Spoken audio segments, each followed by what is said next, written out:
In some ways, the freedom schools began much earlier than 1964 in the Summer Project. Education has always been a part of civil rights or the Southern freedom struggle. I mean, that's why they made the education of slaves illegal in the United States. There's always been this connection between education and freedom. As Frederick Douglass put it again in his autobiography in the late 19th century, education unfits a child to be a slave. So when I come to Mississippi in 1962, one of the things that surprised me, driving through the Delta, I would see these new brick buildings that were schools for black students. But if you went into the schools, you'd see libraries didn't have very many books, or if they had laboratories, they weren't test tubes and microscopes. So you could see right away that they were kind of shells to give the impression of separate but equal. And up in the Delta, which is cotton country, you know, they would shut down the schools when it came time to pick the cotton. And they would shut down the schools when it came time to plant the cotton. So you could see that the vision of the state with respect to education for black people is that all they needed was a sharecropper education. All that was expected of them in life was to be sharecroppers. So you didn't have to give them much education. And if you research the numbers in books and stuff, how much is spent on black students in this county and how much is spent for white students, you'd be struck by just how big the discrepancy in expenditures is.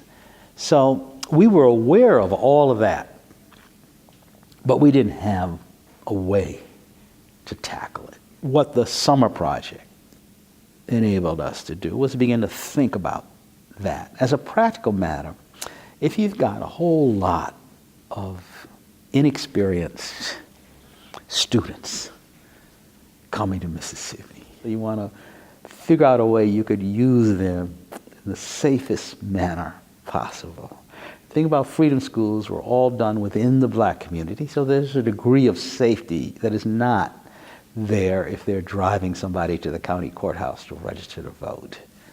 So as a practical matter, you know, having the students in these communities and using them as teachers helped keep them safe and also won us points in the community, because education has always been a big thing in the black community. There was clearly a consensus in the community that education, however you could get it, was a good thing. So a history major from Brown or Howard University or Stanford or UC Berkeley had a lot to offer kids who were being so abysmally undereducated.